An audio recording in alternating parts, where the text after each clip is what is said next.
Good morning. Good. There we go. You All right, we're going to see if we have any people show up here. Maybe we can see it. Colleen Petrie is watching. More than one way. Hello, Jeanette. Ann Sharp, Regina, Ronnie and Regina. Good morning. It's so Burtons. good to see y'all. Happy Mother's Day. Good morning. All right, we got about 17 so far. We'll see how many keep coming. Silverthorns. Cecilia. Are you on? You're on there. Good morning. So glad y'all joined us today. While we're waiting for everybody to come on, remember if you've got any prayer requests, go ahead and let us know about them. We've been loving praying for your prayer requests. Yeah, just type your prayer requests there in the comment section. And also, if you would, share this video after we get through. If you will share this onto your page, it just helps to reach more people. So today we're going to call this Backyard Church, because we're in the backyard, and it's such a gorgeous day that you can cop a squat in your own backyard and have church. And so that's what we're doing. And we're not alone. If you could see on the other side of this camera, we have a small audience. We are practicing social distancing, and we have a few folks here. We're under the number that's supposed to be here. We also have a few birds. Some of them are louder than others. And we had a rabbit that tried to come on our blanket a while ago. Yeah, and so because we're outdoors, I can guarantee you a neighbor will mow his yard. Trying to reconnect. Somebody behind us will fire up their boat. So we just have to be ready for anything. Hi, Kelly. It keeps saying trying to reconnect. I don't know. Well, I just turned mine off. Okay. I was afraid that. Yeah, I hope you're not having any troubles. Let us know if you are. It keeps saying trying to reconnect, but then it pops right back on. So hopefully it's going to stay with us. We've tested it a couple of times and didn't have any problems. So may just be a busy morning. We're glad you're here. If you're new to this, I'm Perry, and I didn't forget. It was just said trying to reconnect. I'm Perry. This is Dorinda Crisp, and I'm a pastor and writer. We live here on Lake Fork, and in Lake Fork, we're just excited to be here and glad that you're here with us today. I also wanted to let you know that we have gone over 100 subscribers on our YouTube page. So thank you for that. Yep. We've got a great hill to climb there to get to 1,000, but who knows? With God, all things are possible. That's right. So today, we're just going to continue what we've been doing. This coronavirus has made for the most peculiar, unusual situation I think any of us have ever faced. But at the same time, it opened a door for us to, and we considered it an opportunity, and it's just disguised as a crisis. But what we want you to know through today's Bible study and anytime we do these videos online, we want you to know three things. You're not alone, we're not alone, and God's still in control. That's right. And so today, we're going to go to the book of 1 Samuel. If you have your Bible, we're going to go to the book of 1 Samuel. We're going to look at the first two chapters. It's an incredible story about a lady named Hannah. And because it's Mother's Day, we thought, why not get outside on a beautiful day in front of all of these, beautiful flowers and just enjoy the beauty of God's nature. And so we thought, at the same time, this past week we were having our daily devotional study. We've been reading. We finished the book that we were reading. I think it was the book of Job is what we just finished. So we thought, well, where do we want to go next? Well, we decided to go to 1 Samuel. And I had to kind of talk her into it because it's history, and she's not as much of a history buff as I am, but she agreed. So we went to the book of 1 Samuel, And you know, it's just interesting how God works things out. When it came time for Mother's Day, God brought us right back to 1 Samuel, to what we'd just been reading and learning about. And so it's become the story that we want to share with you today. You know, being Mother's Day, for us, it's kind of bittersweet. Both of our moms are in heaven. My mom went to be with the Lord in 1994. Her mom, a lot more recently, just 5 months ago in December, her mom went to be with the Lord. My sister Lynn, who was a mother of 3 beautiful girls, passed away on Easter Sunday in 2017. So we are fully aware that Mother's Day is not always all flowers and sunshine. Sometimes Mother's Day is a reminder of pain and sorrow and grief and loss. And so if one of the things I wanted to do today, if your mom is in heaven, if she's not here on the earth like our mom, if your mom's in heaven, would you just type her name into the comment section there? We're not going to be able to see all of those while we're doing this video, but we'll watch this again, and we'll be happy to see the names of all those moms that are in heaven along with our moms. Yeah. So if you'd put her name there, I think you could probably even put a picture in there, but don't ask me how to do that. I don't know. I'm really stretching the limits of my knowledge just doing what we're doing. But yeah, if you want to do that, if you want to tell us you know, what year she passed away, that's fine too. Whatever you want to do with that, that's great. And so we're here today to honor the moms that are in heaven, but we're also here to celebrate the moms that are on earth. So I'm going to do just a quick shout out to the moms that really mean a lot to me in my life right now. First one is sitting right next to me, this beautiful lady right here. Man, what an incredible mom and Mimi that this lady is. She's just fabulous. In fact, her children, our children, surprised her. We knew they couldn't be with us on Mother's Day, but they had these beautiful things dropped off at our door. And I don't know, the Invisible Man, speaking of the Invisible Man, the Invisible Man delivered these flowers to our doorstep. We were home, we were outside.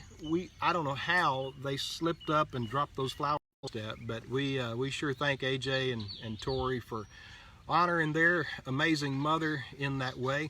Also, our daughter Tori is an incredible mom. She's got our 2 grandbabies, and I'm telling you, we are always amazed at the strength, the passion, the love, just everything that our daughter puts into being a mom. It's an incredible thing to see. And then there's one more mom I really want to just give a shout out to. After my mother passed away, my dad was lonely. He was sad, and he was just really having a difficult time. And God brought someone into his life named Diane. And I'm here to tell you, not only did my dad get an incredible wife in Diane, but we got another incredible mom in our lives. And so we just want to thank the Lord for Diane Chris being a part of our life as well. And we love you, Diane.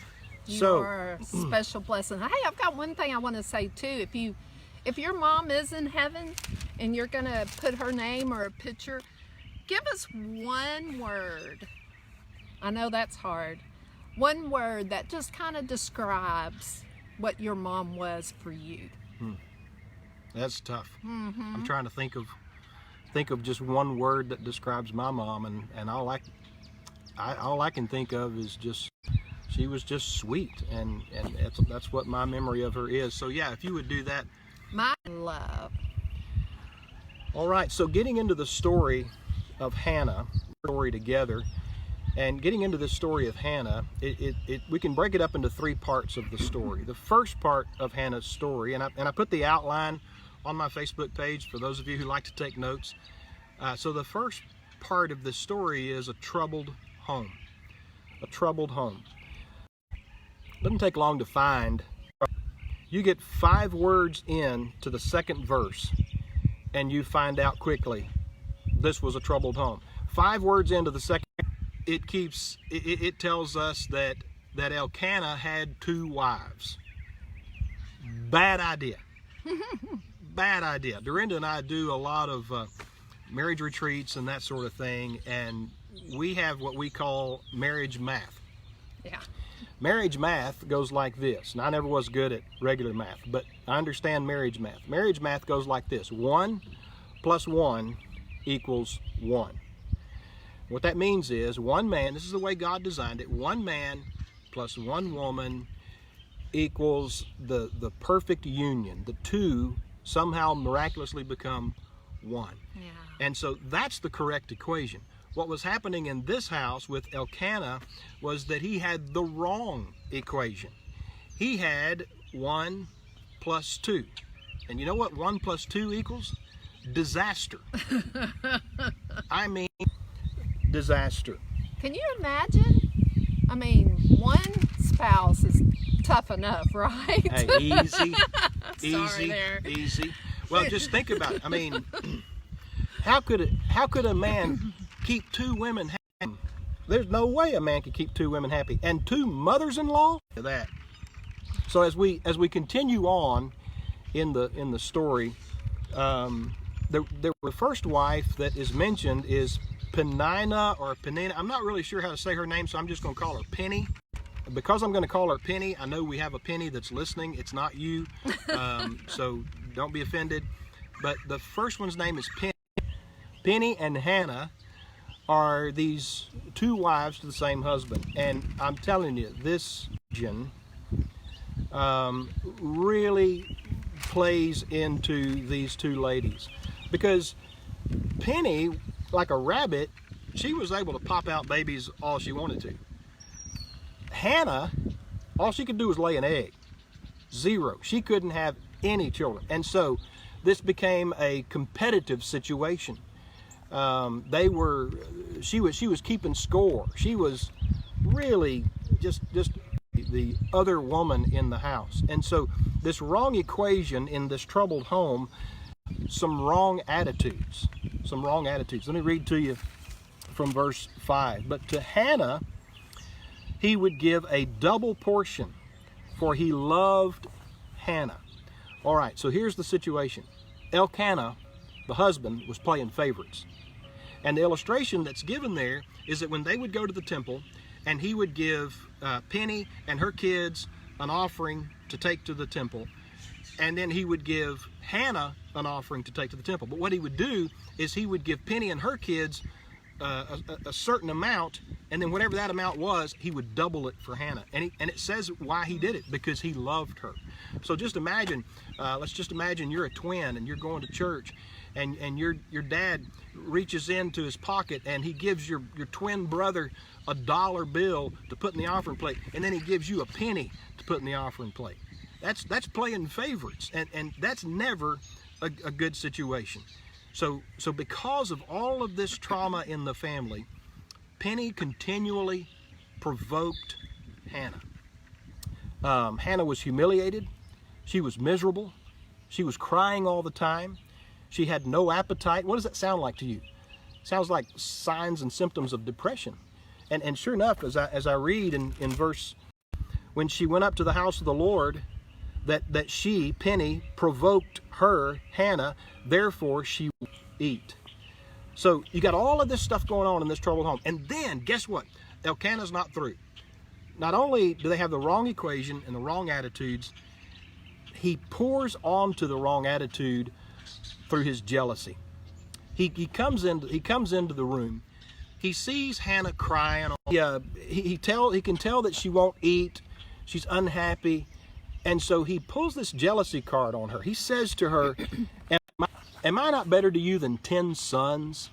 Okay, really? I mean, it's not like she's already feeling bad enough that she can't have children. Right. Now better to you and better for you than 10 sons could be. Troubled home. So after the wrong equation and the wrong attitudes, Hannah, and that right decision is that she went to the temple of the Lord she took her pain to the Lord. Let me just read to you in verse 10. And she was in bitterness of soul and prayed to the Lord and wept in anguish.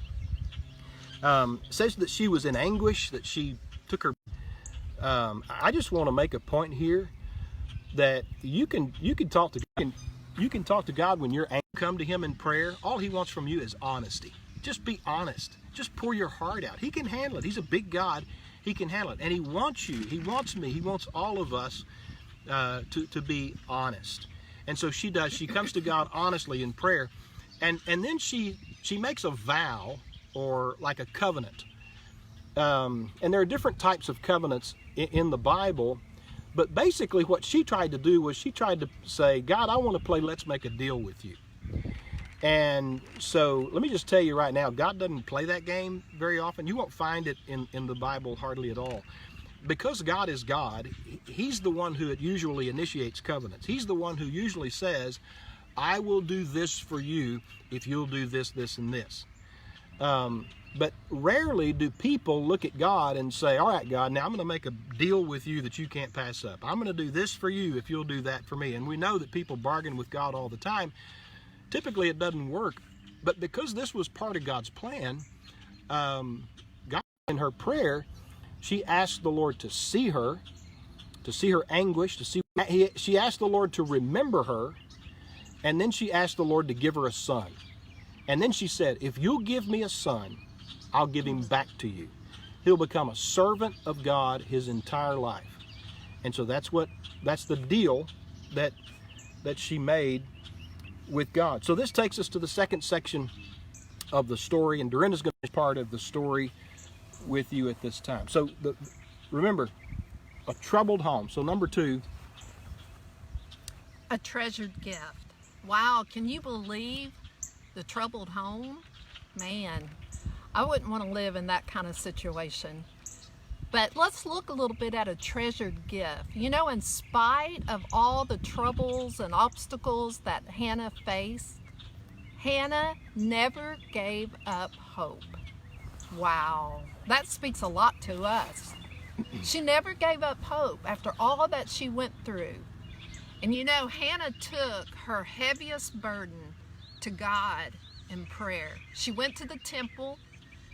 She got down, she prayed to God, just pouring her hearts out. But you know, priest Eli was over there, and he was watching her. And he saw those lips moving and saw how she was acting, and guess what he thought? Drunk woman in church.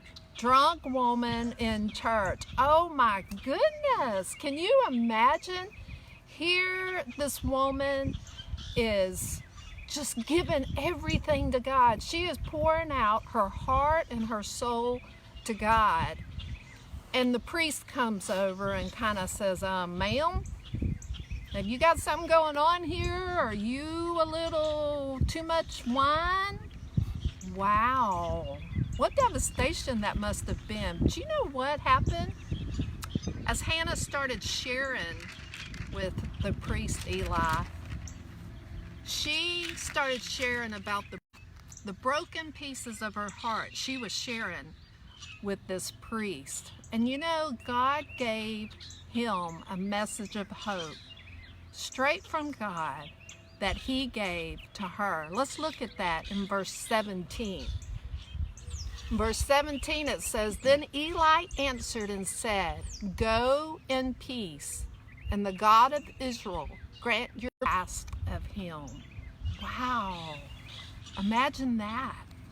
Go in peace. How long had Hannah been in the state of wanting a child and facing all these things with this other wife and her having all these children? She had struggled a long time. And here she gets the answer of going in peace. You know, kind of reminds me of a story in Mark 5 with Jesus and the woman who had the disease for 12 years, the flow of blood that none of the doctors could fix her. And she had spent all of her money. And she had heard about Jesus coming to town, and there were so many people around, and she just thought, if I could just get in there and just touch him, maybe I could be healed. And she did. She reached out and she touched Jesus, and instantly she was healed. And do you know what Jesus said to her? Go in peace. Wow. Go in peace. You know, I shared a couple of weeks ago how God has just given me this just indescribable peace.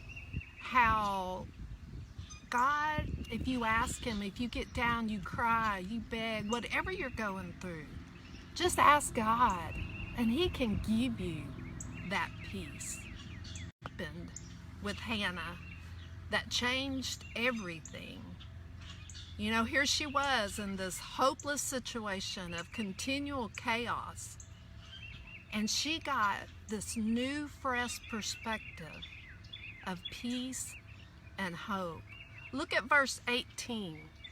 Verse 18 says, "And she said, let your maidservant find favor in your sight. So the woman went her way and ate, and her face was no longer sad." Oh man, the peace was like instant, right? She hadn't been able to eat, and here she was able to eat. She had that peace, the peace from God. And she knew that some great and mighty things were about to happen.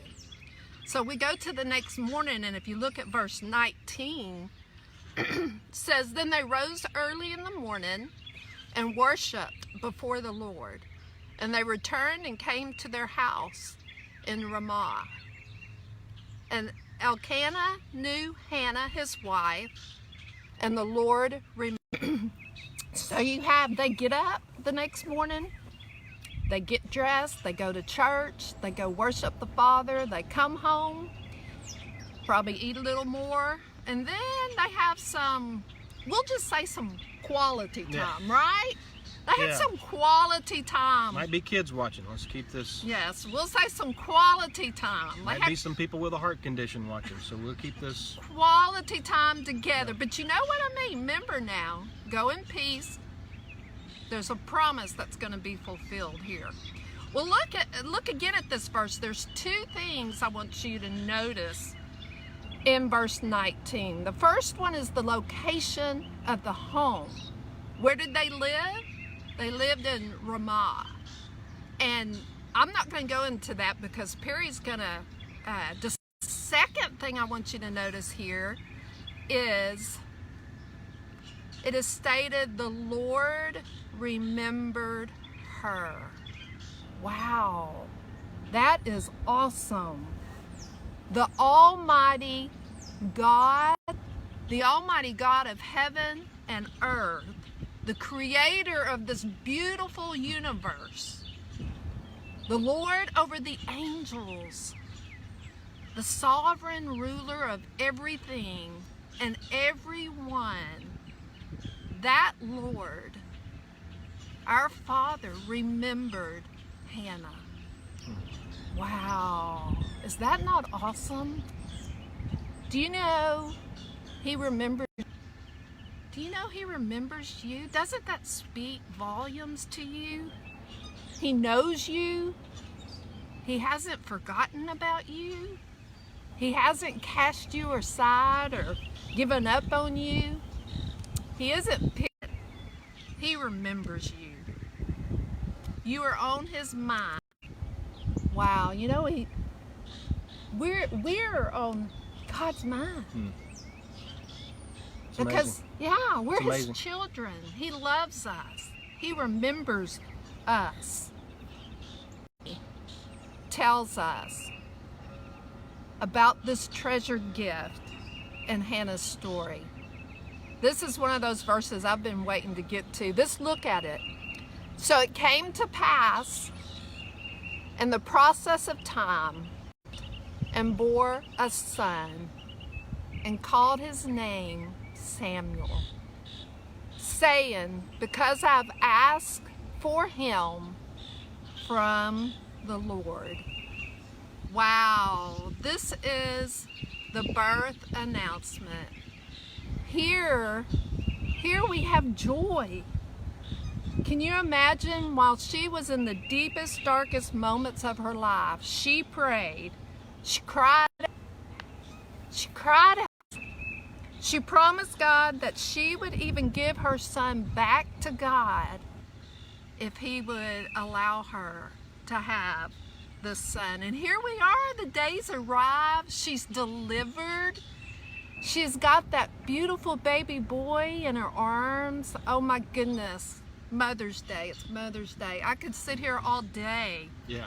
Yeah. Trust me. You start talking about babies, Oh, I get excited. she goes nuts. Babies are my thing. I love babies. And I can take you right back to my son's birth, that moment that they put him in my arms, and the joy that was there. And I didn't have that trouble that Hannah had. I didn't go years without it. And there's some of you out there that have gone years without it. And you may not yet be a mother, but keep crying out to God. You know, the answers to her prayer. She's been given the gift of motherhood. You know, nowhere else is the paradox of pain and joy more evident in a mother giving birth to a baby, to her child. Yeah, it's kind of painful and it's tough, but you know, once they lay that baby in your arms, you don't remember any more about that, because that joy is there. It is amazing. It is wonderful. You know, motherhood is a gift, and motherhood and Mimi-hood are kind of the hoods I really like right now. I wear them with honor. I am so thankful to be blessed with two wonderful children, babies. You know, after we have that baby, and these days, most people have a name before, but we come to the part now, one more thing, is Hannah had to name this baby, and she named him Samuel. And let's look at this word. If we break this word apart, the L is the word for God. And then if you put it all together, Samuel means heard by God. How amazing. This is epic news. She named this baby Samuel because she heard from God. She asked God. She was given this answer. She heard from God, and here was her son. You know, we also are not only remembered by God, but we are also heard by God. You know, no matter what you're dealing with, what you're going through, God hears you. You know, a lot of times in our counseling, when we go through people who are having a lot of difficulties, or they have things that are so tough, or they're angry, you know, we tell them, God already knows what's inside your heart. But sometimes it's good to get it out, to voice it to God, to cry to God, to let God hear your cries. Let him you need, because he's paying attention to every utterance that you make toward him. He wants to help. So you're not only remembered, but you're also heard. There's one more piece of Hannah's story that I want to share with you. And it is in verse 11. Let's look at verse 11. It says, "Then she made a vow and said, O Lord of hosts, if you will indeed look at the afflictions of your maidservant, and remember me, and not forget your maidservant, but will give your maidservant a male child, then all the days of my life, I skipped it, sorry. Then I will give him to the Lord all the days of my life, and no razor shall come upon his head." Wow. Here it is. Hannah made a promise. God, if you'll remember me, and God did, and if God would give her a male child, and he did, then she would give him back to the Lord. And this is called a Nazirite vow. Babe, why don't you tell them kind of the story of the Nazirite vow? It was given to the people of Israel in the book of Numbers, chapter 6. God told Moses that there could be a group of people who could take a certain vow, and anytime you saw this person, you would know that they've taken the Nazirite vow.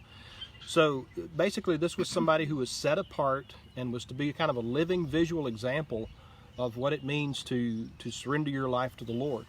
So part of it, this Nazirite vow, part of it was that you were not allowed to have any strong drink. In fact, nothing from the vine, from the grapes. You couldn't even eat grapes. So you weren't supposed to touch any of that. You also weren't supposed to touch anything dead. Now, some of you would say, well, that sounds good to me. I'll sign up for that. Animals or people, you're just not supposed to touch anything dead. The third part of it was that no razor was to come to their head. Obviously, I've had a few razors to my head, but this, and so when you hear these things about the Nazirite vow, you think about somebody who didn't have a razor come to his head, you might be thinking about Samson. Samson was a Nazirite. He wasn't a very good one, but he was a Nazirite. And I say he wasn't a very good one because, well, he touched a dead animal. Not supposed to do that. He touched a lot of dead people because he killed them with his own hands. Uh-oh. He I don't know anything about strong drink in his life. I don't know, but I do know this, that he sat in Delilah's barber shop and let her cut his hair, and that's when he lost his strength, and all of that was connected to his vow that he continually broke before God, and it led to his own destruction. So when you think of a Nazirite vow, think of somebody who's basically like a monk. When you someone in a certain type of clothing and they live in a certain type of place, that's kind of what this Nazirite vow was like.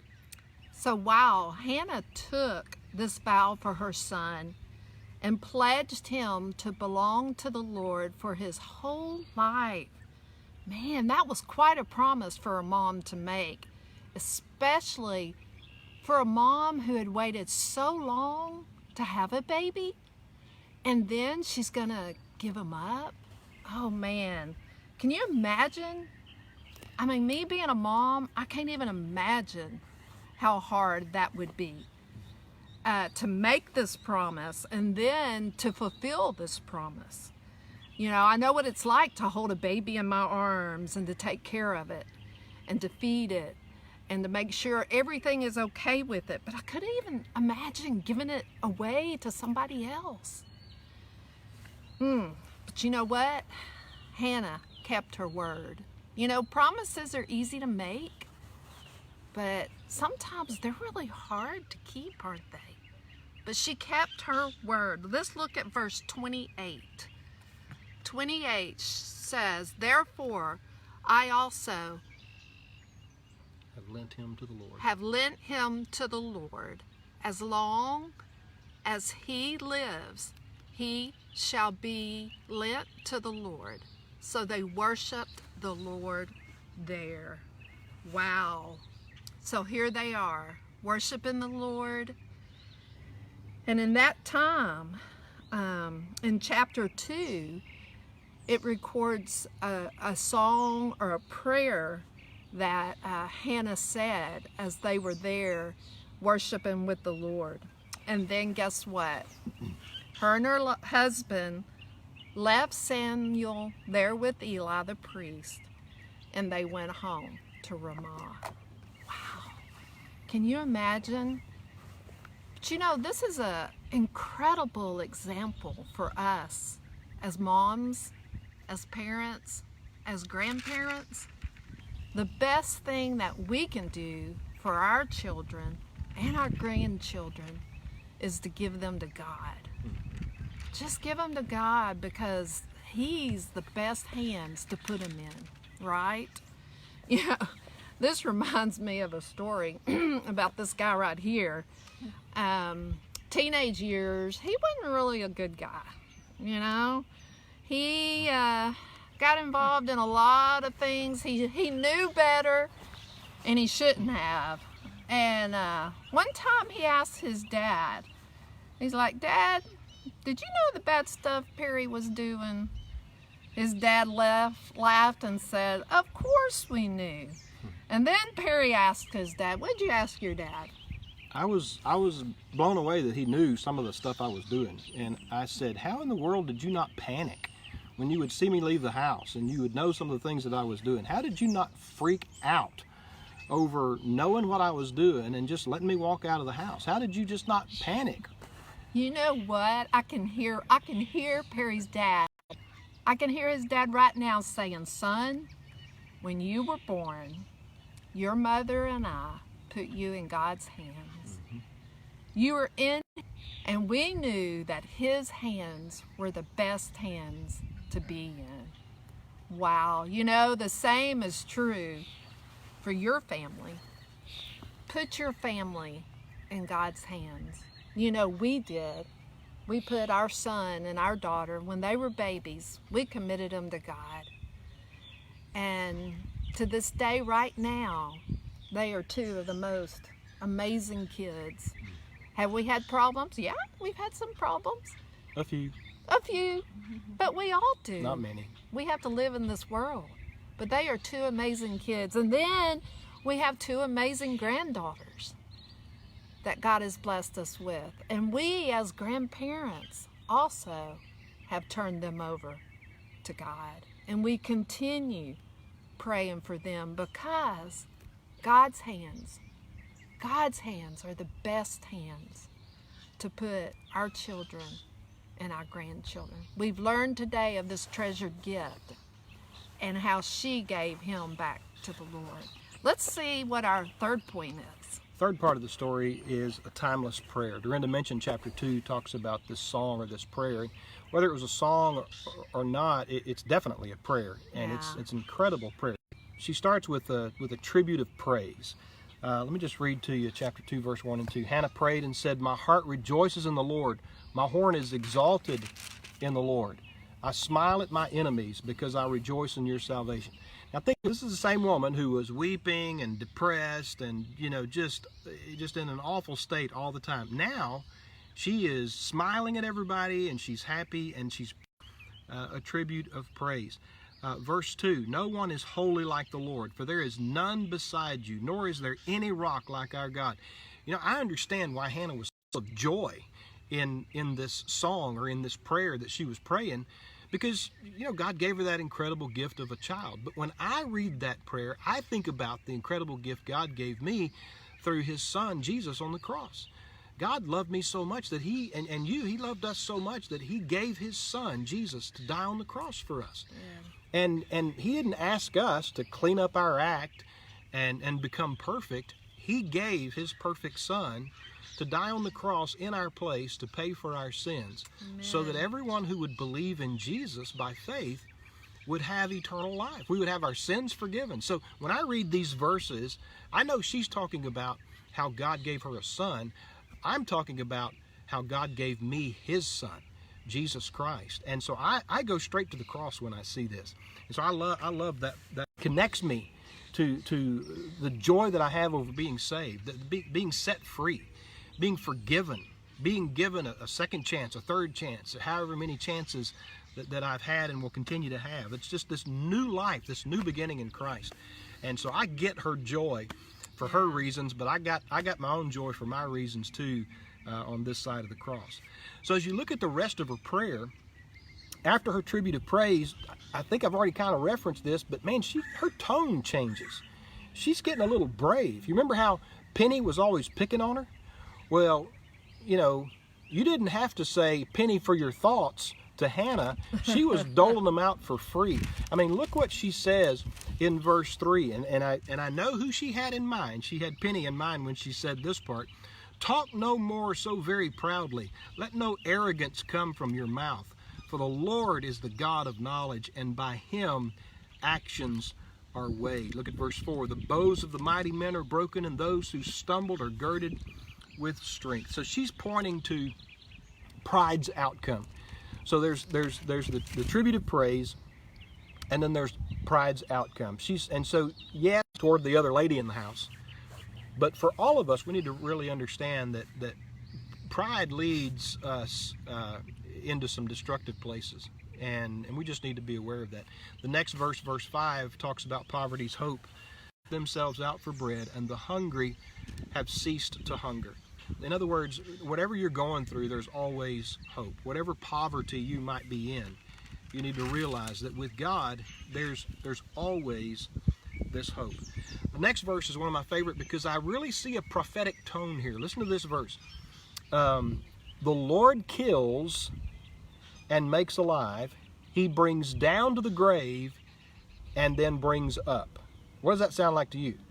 That sounds like resurrection to me. Yeah. And I see a prophetic tone here of her without realizing it. God, you can see, looking back at this, you can see that she had enough faith. God was a powerful enough God that he could even raise the dead.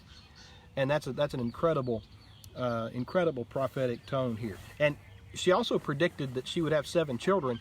She got real close. She had, Wow. along with Samuel as well. But man, I love this. The rest of her testimony is talking about the power of God and the promise of the day of judgment. Verses 7 through 10 just continue on with this. Let me just read this real quick. The Lord makes poor and rich. He brings low and lifts up. He raises the poor, sets them among princes, and make of the earth are the Lord's, and he set the world upon them. He will guard the feet of his saints, but the wicked shall be silent in darkness. For by strength no man shall prevail. The adversaries of the Lord shall be broken in pieces. From heaven God will thunder against them. The Lord will judge the ends of the earth. He'll give strength to his king and exalt the horn of his anointed. That word anointed is referring to the Messiah. So let me just tell you, after you read this prayer, this song of praise that she gives, we're talking about a woman who was depressed and who was upset, and she was miserable, and she was in a troubled home. Well, that's not bad. She did a pretty good job there in that prayer of praise. So Hannah's story is quite amazing, but there's a lot that we don't know. What about the relationship between Hannah and her son Samuel? How often did they get to see each other?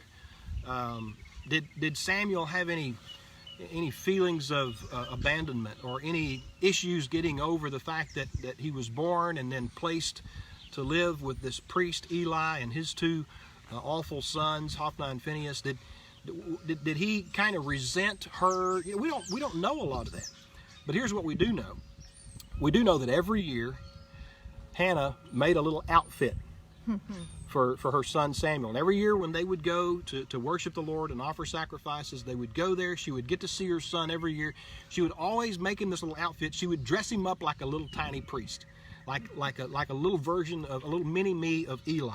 And that's Mama's love right there. there. That's Mama's love. And you know that Samuel looked forward to that. Yeah. He looked forward to that lady, that his mom coming and bringing him that gift every year. So we know that. There's a lot that we don't know, but here's something that I think is incredibly significant. Long after, if you fast forward through many of the chapters in this book, and Eli has died, Hophni and Phinehas have died, Samuel has become the priest, he is a prophet, he's also the judge of the entire nation of Israel. So you fast forward through all of that, and you find something really interesting in chapter 7. Chapter 7, beginning in verse 15. It says here, Samuel judged, and he went from city to city. He went from year to year on a circuit to Bethel, Gilgal places. So Samuel he's the judge over all of Israel. He travels to all of these important key cities. But here's the verse. But it says, always returned to Ramah. Remember the city that Dorinda told you about earlier? Yeah. That's where Elkanah and Hannah and Penny lived. They lived in Ramah. He always returned to Ramah. And guess what it says? For his home was there. Samuel didn't consider Shiloh his home, where Eli lived. He didn't consider Gilgal or any of the other major epicenters of Israel his home. He considered Ramah his home. Now, maybe I'm reading too much into that, but I think that says a lot to what he felt about his family, about his mother, Hannah. So to me, it just says that there was this incredible bond with his mother that increased through the years. It increased in meaning, it increased in power as those years went by. And so that's the story that we wanted to share with you today of Hannah.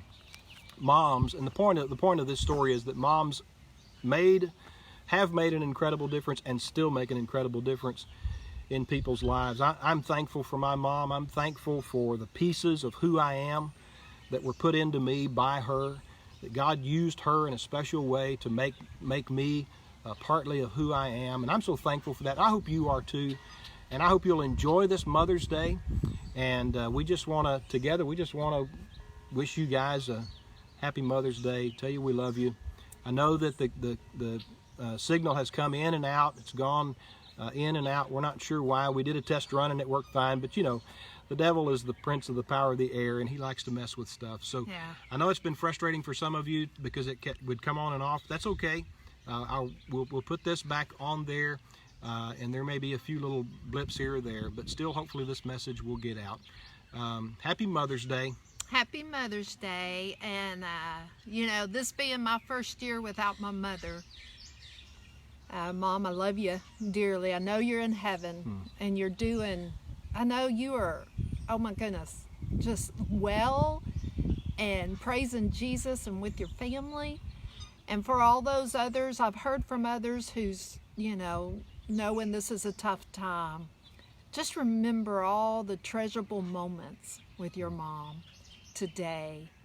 And just be in that joy and that love and just soak in that time, because they were special times, and we're going to keep them sweet and great. So we love y'all. Happy Mother's Day. Enjoy this beautiful day God's given us. And thank you for letting us come into your time a little bit and share what God put on our heart. We love you. That's all we have today for Backyard Bible Church, or whatever you want to call it. Thanks for being with us today. Bye-bye.